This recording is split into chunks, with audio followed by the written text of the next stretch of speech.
ಭಾರತ ಜನನಿಯ ತನುಜಾತೆ ಜಯ ಹೇ ಕರ್ನಾಟಕ ಮಾತೆ. ಜಯ ಸುಂದರ ನದಿ ವನಗಳ ನಾಡೆ ಜಯ ಹೇ ರಸ ಋಷಿಗಳ ಬೀಡೆ. ಜಯ ಭಾರತ ಜನನಿಯ ತನುಜಾತೆ ಜಯ ಹೇ ಕರ್ನಾಟಕ ಮಾತೆ. ಜಯ ಸುಂದರ ನದಿ ವನಗಳ ನಾಡೆ ಜಯ ಹೇ ರಸ ಋಷಿಗಳ ಬೀಡೆ. ಜಯ ಭಾರತ ಜನನಿಯ ತನುಜಾತೆ.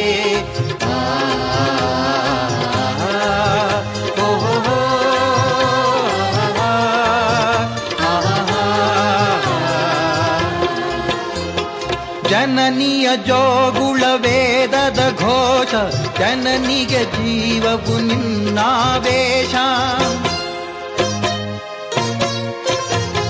ಜನನಿಯ ಜೋಗುಳ ವೇದದ ಘೋಷ ಜನನಿಗೆ ಜೀವವು ನಿನ್ನಾವೇಶ. ಹಸುರಿನ ಗಿರಿಗಳ ಸಾಲೆ ನಿನ್ನಯ ಕೊರಳಿನ ಮಾಲೆ. ಹಸುರಿನ ಗಿರಿಗಳ ಸಾಲೆ ನಿನ್ನಯ ಕೊರಳಿನ ಮಾಲೆ. ಕಪಿಲ ಪತಂಜಲ ಗೌತಮ ಜಿನನುತ ಭಾರತ ಜನನಿಯ ತನುಜಾತೆ. ಜಯ ಭಾರತ ಜನನಿಯ ತನುಜಾತೆ.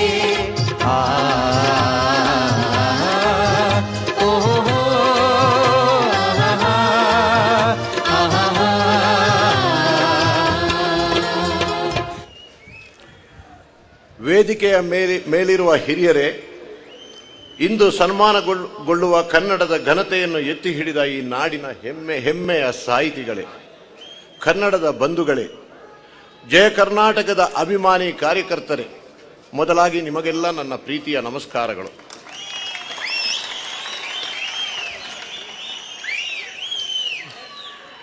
ಈ ನಾಡಿನ ಸಾಂಸ್ಕೃತಿಕ, ಭಾಷಿಕ, ಸಾಮಾಜಿಕ ಜನಾಭಿಪ್ರಾಯದ ಪ್ರತೀಕವಾದ ಜಯ ಕರ್ನಾಟಕದ ವೇದಿಕೆಯಿಂದ ಮೊತ್ತ ಮೊದಲ ಬಾರಿಗೆ ನಿಂತು ಸಾರ್ವಜನಿಕವಾಗಿ ನಿಮ್ಮೊಂದಿಗೆ ಮಾತನಾಡಲು ತುಂಬಾ ಸಂತೋಷ ಪಡುತ್ತೇನೆ.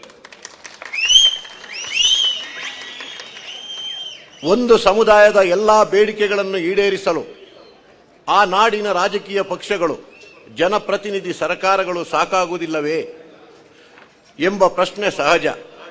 ಆದರೆ ಕರ್ನಾಟಕದ ಸಂದರ್ಭದೊಳಗೆ ಈ ನಾಡಿನ ಅಖಂಡತೆಯನ್ನು ಕಾಪಾಡುವ, ಸಾಂಸ್ಕೃತಿಕ ಚಹರೆಯನ್ನು ಉಳಿಸುವಲ್ಲಿ ನಮ್ಮ ರಾಜಕೀಯ ಇಚ್ಛಾಶಕ್ತಿ ಸೋತು ಹೋದ್ದನ್ನು ನಾವು ಈಗಾಗಲೇ ಕಂಡಿದ್ದೇವೆ. ಭಾಷೆ, ಸಂಸ್ಕೃತಿಯಂಥ ಭಾವನಾತ್ಮಕ ವಿಷಯಗಳನ್ನು ಬಿಡಿ, ಈ ರಾಜ್ಯದಲ್ಲಿ ಒಂದು ತುಂಡು ರಸ್ತೆ, ಗ್ರಾಮೀಣ ಪರಿಸರದಲ್ಲಿ ಕುಡಿಯುವ ನೀರು, ವಿದ್ಯುತ್ತಿಗಾಗಿ ಪರಿತಪಿಸುವ ಪರಿಸ್ಥಿತಿ ಇದೆ. ಅಂಥ ಒಂದು ಗ್ರಾಮದ ಒಬ್ಬ ರೈತನ ಮಗನಾಗಿ ನಾನಿಂದು ಎಲ್ಲವನ್ನೂ ಕಣ್ಣಾರೆ ಕಂಡು ಅನುಭವಿಸಿ ಈ ವೇದಿಕೆಯನ್ನು ಜನರ ಹಕ್ಕೊತ್ತಾಯದಿಂದ ಕಟ್ಟಿದ್ದೇನೆ. ಜಯ ಕರ್ನಾಟಕವನ್ನು ಕಟ್ಟುವ ಮುಂಚೆ 10 ಬಾರಿ ಯೋಚಿಸಿದ್ದೇನೆ. ಪ್ರತಿ ಬಾರಿ ಚುನಾವಣೆಗಳು ಬಂದಾಗ ಮತದಾರರ ಮುಂದೆ ಮಾತು ಮಾರುವ ನಮ್ಮ ಜನನಾಯಕರು ಈ ರಾಜ್ಯಕ್ಕಾಗಿ ತಮಗೆ ಅನ್ನ ನೀರು ಉಸಿರು ನೀಡುವ ಈ ನೆಲಕ್ಕಾಗಿ ಏನು ಮಾಡಿದ್ದಾರೆ ಎಂದು ಯೋಚಿಸಿದ್ದೇನೆ. ಇಂದು ನಮ್ಮ ರಾಜ್ಯದ ರಾಜಧಾನಿಯನ್ನೇ ತೆಗೆದು ನೋಡಿ, ಇಲ್ಲಿ ಕನ್ನಡಿಗರ ಸಂಖ್ಯೆ ಕೇವಲ 33.05%. ಶಿಕ್ಷಣ, ಉದ್ಯಮ ಎಲ್ಲ ಕ್ಷೇತ್ರಗಳಲ್ಲಿ ಕನ್ನಡಿಗರ ಪ್ರಾಬಲ್ಯ ಕಾಣಬೇಕು. ಮುಂದೊಂದು ದಿನ ಇಲ್ಲಿ ಕನ್ನಡವೇ ಮರೆಯಾಗದಂತೆ ಕನ್ನಡ ಕಟ್ಟುವ ಕೆಲಸವಾಗಬೇಕು. ನಮ್ಮ ರಾಜ್ಯದ ಪಕ್ಕದ ಕೇರಳ, ತಮಿಳುನಾಡನ್ನು ನೋಡಿ, ಅವರು ಬದುಕಿಗಾಗಿ ಪ್ರಪಂಚದ ಯಾವ ಮೂಲೆಗೆ ಹೋಗಲಿ ಅಲ್ಲೊಂದು ತನ್ನತನವನ್ನು ಸ್ಥಾಪಿಸುತ್ತಾರೆ.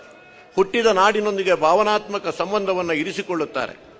ಜಯ ಕರ್ನಾಟಕದ ಮೊದಲ ಆಯ್ಕೆ ಅಧಿಕಾರ ಗದ್ದುಗೆ ಅಲ್ಲ. ಕನ್ನಡ, ಭಾಷೆ, ಸಂಸ್ಕೃತಿ, ನೀರು, ವಿದ್ಯುತ್, ರಸ್ತೆ ಮೊದಲ ಆಯ್ಕೆ. ಇಲ್ಲಿ ಯಾರೇ ಅಧಿಕಾರಕ್ಕೆ ಬರಲಿ, ಭಾಷೆಯನ್ನು, ಸಂಸ್ಕೃತಿಯನ್ನು ನೆಲಮಟ್ಟದಲ್ಲಿ ಬಿತ್ತುವ ಕೆಲಸವನ್ನು, ಕನ್ನಡ ಕಟ್ಟುವ ಕೆಲಸವನ್ನು ಮಾಡಲೇಬೇಕು. ಕನ್ನಡಕ್ಕಾಗಿಯೇ, ಕನ್ನಡಿಗರಿಗಾಗಿಯೇ ಈ ನಾಡಿನಲ್ಲಿ ಒಂದು ಪರ್ಯಾಯ ಶಕ್ತಿಯನ್ನು ಹುಟ್ಟುಹಾಕುವ ಕನಸು, ಯೋಜನೆ, ಕನ್ನಡದ ಮನಸ್ಸುಗಳಿಗೆ ಸ್ಪಂದಿಸುವ ಉದ್ದೇಶ ಜಯ ಕರ್ನಾಟಕದ್ದು. ಈಗ ನಾವು ಮನಸ್ಸು ಮಾಡಿದ್ದೇವೆ. ಆದರೆ ಎಷ್ಟೋ ಮಂದಿಗೆ ನಮ್ಮ ಮೇಲೆ ಒಂದು ಗುಮಾನಿ ಇರಬಹುದು. ಖಂಡಿತ ನಿಮಗೆ ಯಾವ ಅನುಮಾನವೂ ಬೇಡ, ಯಾವ ಗುಮಾನಿಯೂ ಬೇಡ. ನಾವು ಯಾವ ರಾಜಕೀಯ ಪಕ್ಷಗಳ ಮುಖವಾಣಿ ಅಲ್ಲ. ಹಾಗೆಯೇ ಯಾವುದೇ ವ್ಯಕ್ತಿ, ಜಾತಿ, ಧರ್ಮ, ಮತದ ತುತ್ತೂರಿಯೂ ಅಲ್ಲ. ಹಾಗೆಯೇ ನಾವು ಇಂಗ್ಲಿಷ್ ಬೋರ್ಡ್ಗಳಿಗೆ ಟಾರು ಬಳಿಯುವುದರಿಂದ, ಬಸ್ಸುಗಳಿಗೆ ಕಲ್ಲು ಹೊಡೆಯುವುದರಿಂದ, ಕಚೇರಿಯ ಗ್ಲಾಸ್ ಹೊಡೆದು ಧ್ವಂಸ ಮಾಡುವುದರಿಂದ, ಅನ್ಯ ಭಾಷಿಕರಿಗೆ ತೊಂದರೆ ಮಾಡುವುದರಿಂದ ಕನ್ನಡ ಉದ್ಧಾರವಾಗ್ತದೆ ಎಂದರೆ ಸುಳ್ಳು. ಕನ್ನಡದ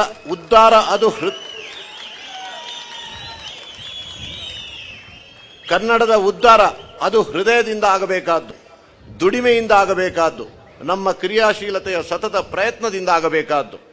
ನನ್ನ ಉದ್ಯಮದ ಕಠಿಣ ಪರಿಶ್ರಮದ ಫಲವಾಗಿ ದೊರೆತ ಲಾಭಾಂಶವನ್ನು ಕ್ರೀಡೆ, ಧಾರ್ಮಿಕ ಇತ್ಯಾದಿ ಸಾಮಾಜಿಕ ಚಟುವಟಿಕೆಗಳಿಗೆ ವಿನಿಯೋಗಿಸುತ್ತಿದ್ದೆ. ನಾನು ನನ್ನಿಂದ ಸಮಾಜ ಸೇವೆ ಎಲ್ಲರಿಗೂ ಸಿಕ್ಕಬೇಕೆಂಬ ನಿಟ್ಟಿನಲ್ಲಿ ಈ ಜಯ ಕರ್ನಾಟಕವೆಂಬ ವೇದಿಕೆಯನ್ನು ಹುಟ್ಟುಹಾಕಿದ್ದೇನೆ. ಬೆಂಬಲ ನನಗೆ ಬೇಕು. ಪ್ರಜಾಪ್ರಭುತ್ವ ವ್ಯವಸ್ಥೆ ಕುಸಿದಾಗ, ಕನ್ನಡದ ಮಣ್ಣಿಗೆ ಮನಸ್ಸಿಗೆ ಅನ್ಯಾಯವಾದಾಗ ನಾವು ಸಾಮೂಹಿಕವಾಗಿ ಒಗ್ಗೂಡಬೇಕು, ಹೋರಾಡಬೇಕು. ಮೊದಲೇ ಹೇಳಿದ್ದೇನೆ, ಇದು ಕೇವಲ ಮುತ್ತಪ್ರೈ ಒಬ್ಬನ ವೇದಿಕೆ ಅಲ್ಲ. ನಾನು ಈ ವೇದಿಕೆಗೆ ಒಂದು ಆಕಾರ ಕೊಡುವ ಕೆಲಸ ಮಾಡುತ್ತಿದ್ದೇನೆ. ಇಲ್ಲಿ ನೀವೇ ಕಂಬಗಳು, ಪಾಯ ಎಲ್ಲವೂ. ಕಡೆಯದಾಗಿ ಈ ಸಭೆಯಲ್ಲಿರುವ ಹಿರಿಯ ಸಾಹಿತಿಗಳಿಗೆ, ನನ್ನ ರಾಜಕೀಯ ಮಿತ್ರರಿಗೆ, ಈ ಸಭೆಯ ಮುಖ್ಯ ರೂವಾರಿ ಪ್ರಕಾಶರವರಿಗೆ, ಮಧುನವರಿಗೆ, ಜಯ ಕರ್ನಾಟಕದ ಪದಾಧಿಕಾರಿಗಳಿಗೆ, ವಿಜಯನಗರದ ಶಾಖೆಯ ಅಧ್ಯಕ್ಷ ಸತೀಶನವರಿಗೆ ಮತ್ತು ಎಲ್ಲ ಕಾರ್ಯಕರ್ತರಿಗೆ ಮತ್ತು ಕನ್ನಡದ ಬಂಧುಗಳಿಗೆ ಎಲ್ಲ ನನ್ನ ಹಾರ್ದಿಕ ಅಭಿನಂದನೆಗಳು. ಜೈ ಕರ್ನಾಟಕ. ಕನ್ನಡದ ಪರ್ಯಾಯ ಶಕ್ತಿಯೇ ಜಯ ಕರ್ನಾಟಕ. ನಿಮ್ಮೆಲ್ಲರ ಕ್ರಾಂತಿ ಪ್ರಗತಿಯ ಭಾವನೆಯೇ ಜಯ ಕರ್ನಾಟಕ. ಜಯ ಕರ್ನಾಟಕ ನಿಮ್ಮದು, ಈ ನಾಡಿನ ಪ್ರಗತಿಯ ಪ್ರಯತ್ನ ನಮ್ಮದು. ಯಾರೇ ಜಯ ಕರ್ನಾಟಕದ ಹೆಸರಲ್ಲಿ ಯಾರೂ ಅಮಾಯಕರಿಗೆ ತೊಂದರೆ ಮಾಡುವುದಾಗಲಿ, ಹಣ ಸುಲಿಗೆ ಮಾಡುವುದಾಗಲಿ, ಕಾನೂನು ಬಾಹಿರ ಕೆಲಸ ಮಾಡಬಾರದೆಂದು ಕಳಕಳಿಯಿಂದ ಕೇಳಿಕೊಳ್ಳುತ್ತೇನೆ. ಹಾಗೇನಾದರೂ ಮಾಡಿದರೆ, ನಮ್ಮ ಹತ್ತಿರದ ಶಾಖೆಗೆ ದೂರು ನೀಡಿದರೆ ಅವರ ವಿರುದ್ಧ ಕಾನೂನು ಕ್ರಮ ತೆಗೆದುಕೊಳ್ಳುತ್ತೇವೆ. ಜಯ ಕರ್ನಾಟಕ, ಜಯ ಕರ್ನಾಟಕ, ಜಯ ಕರ್ನಾಟಕ.